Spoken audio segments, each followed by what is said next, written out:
Part 2, Chapter 1, Night. 8 days went by. Now, as I write this, it's all over and things were pretty well known, but at that time we knew nothing, and it's no wonder that much of it struck us as strange. Anyway, Mr. Verkovensky and I kept ourselves at first and watched developments apprehensively from a distance. However, I still went out occasionally and I shared with him whatever I learned. I believe that was all that kept him going. Needless to say, all sorts of rumors spread through the town about that blow in the face, about Liza's fainting, and about the other things that happened that Sunday. However, it did seem strange that everything should have become known so quickly. Who was divulging it all? One would not have thought that any of the persons present had any need or advantage in disclosing what had happened. There had been no servants present. Lebyadkin alone might have blabbered, but rather from a lack of restraint than out of malice. But he left the room in a state of great fright, and fear destroys hatred for one's enemy. But Lebyadkin and his sister disappeared from Filipov's house the very next day. He must have moved somewhere in a hurry, for they seemed to vanish into thin air. Shatov, from whom I wanted to inquire about the whereabouts of Maria Lebyadkin, locked himself in his room, where he remained for the entire 8 days, not even going out to do his odd jobs in town. He wouldn't let me in. I knocked on his door on Tuesday, but he didn't answer. I was sure from various indications that he was at home, so I knocked again. Then I heard him leap up from his bed, probably. He came over to the door and shouted at the top of his voice, "Shatov isn't it!" So I left it at that.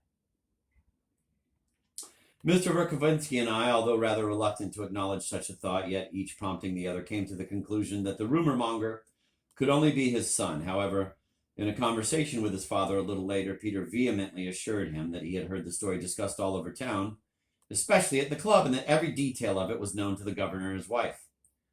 The day after it all happened, I came across Laputin and discovered that he knew everything down to the last word.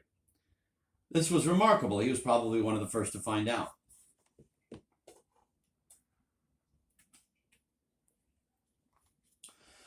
Many ladies, among them the most elegant, were curious about, quote, the mysterious cripple, end of quote, as they referred to Maria Lebyadkin. Some of them were even anxious to meet Maria, which suggests that whoever was behind the Lebyadkin's disappearance had been well advised.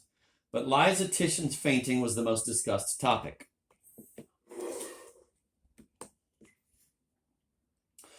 The entire upper crust was particularly interested in that, if only because it somehow involved the governor's wife, Julie von Lemp, to whom Liza was related and whose protege she was. And what didn't they say? The mystery surrounding the whole affair and the fact that the Drozdovs and the Stavrogins' houses were closed to visitors intensified the gossip. It was rumored that Liza was in bed running a high temperature. The same thing was said of Stavrogin, with some additional unsavory details about a knocked-out tooth and a swollen cheek. It was even whispered in some dark corners that there was going to be a murder, that Stavrogin was not a man to endure such an insult, that he was out to kill Shatov, but was planning to do it secretly, as Corsican bandits do. This idea was very popular, although the majority of our upper-crust young people listened to it with a great show of boredom and indifference, both, of course, affected.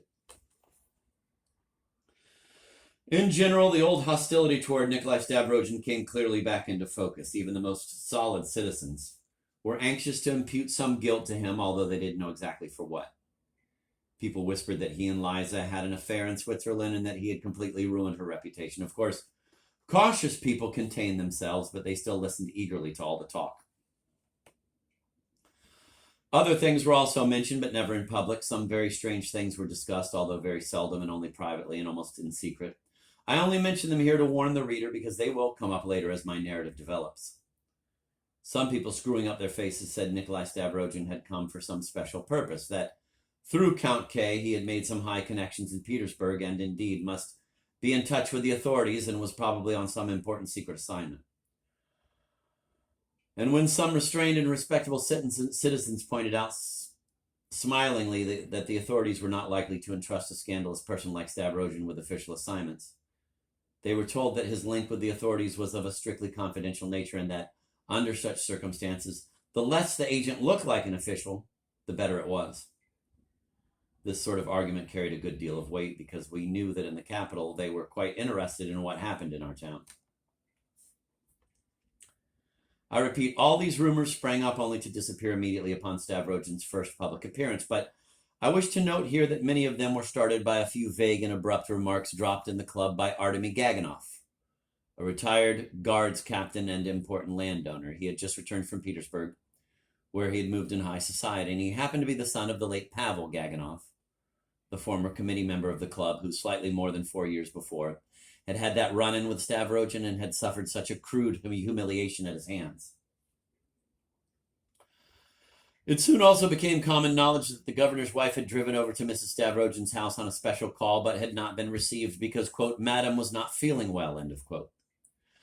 Then it was learned that a few days after her attempt to visit Mrs. Stavrogin, Mrs. von Lemke had sent a messenger to inquire about her health. After that, she started to, quote, justify, end of quote, Mrs. Stavrogin, although, of course, only from a moral standpoint, that is, in the vaguest and most abstract way.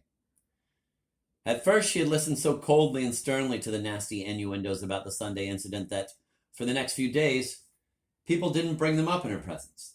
And this gave people the impression that the governor's wife knew all about the mystery, understanding its hidden meaning down to the minutest detail, and that she knew it not as an outsider, but as someone directly involved. I should note that by that time, Julie von Lemke was gaining the standing she had longed for among us, and that she was already beginning to imagine herself surrounded by a court of admirers. A considerable faction in local high society had acknowledged her practical intelligence and tact, but we'll come to that later. Her patronage also partly accounted for Peter Verkovensky's rapid social success, a thing that, at first, considerably puzzled his father.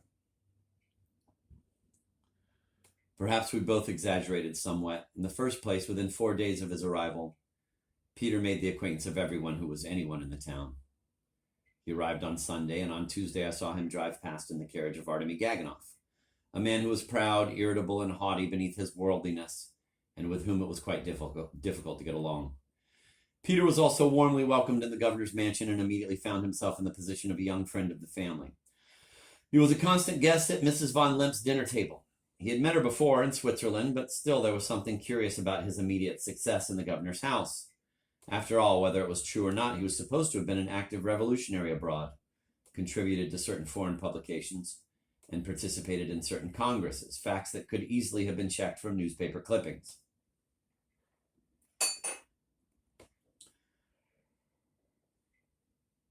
That, at least, is what I had been told by Alyosha Telyetnikov, now alas retired, who at that time, during the tenure of the former governor, was himself a young favorite in the governor's mansion. One fact, however, was incontrovertible. This former revolutionary was treated in his homeland without any suspicion and, indeed, with outright enthusiasm. So perhaps there really was nothing against him after all. Once, Laputin whispered in my ear that he had heard somewhere, somehow, that Peter had confessed and had been pardoned, after he had named the other persons involved and promised to work for Tsar and country in the future. I repeated this malicious story to his father, who, although he was hardly in a state to think clearly, grew very thoughtful. Later it turned out that Peter had arrived with many letters of recommendation, one of which was addressed to the First Lady and came from an incredibly important old Petersburg lady whose husband was one of the leading relics of Petersburg. The old lady in question, who happened to be Julie von Lemke's godmother, mentioned in her letter that Count K. knew Peter well through Nikolai Stavrogin and that he thought highly of him, despite his former errors. The governor's wife was anxious to maintain her scanty connections with Petersburg high society and was very pleased to receive a letter from the important old lady. But still, there was something more to it than that. She had fallen into a familiar tone with Peter, which she also imposed upon her husband until the governor finally protested. But we'll come to that later. I will also set down for the record that the great writer Karmazinov was very nice to Peter and immediately invited him to his place. Such haste on the part of a pompous, self-satisfied man like Karmazinov wounded Stepan Verkovensky's pride worst of all, but I had my own explanation for it. Inviting a young nihilist to his home, Karmazinov had his eye on the progressive young people in Moscow and Petersburg. The great novelist was kowtowing to the next generation of revolutionaries, imagining, in his ignorance, that they held the future of Russia in their hands. He was ignominiously trying to flatter them, mostly because they paid not the slightest attention to him.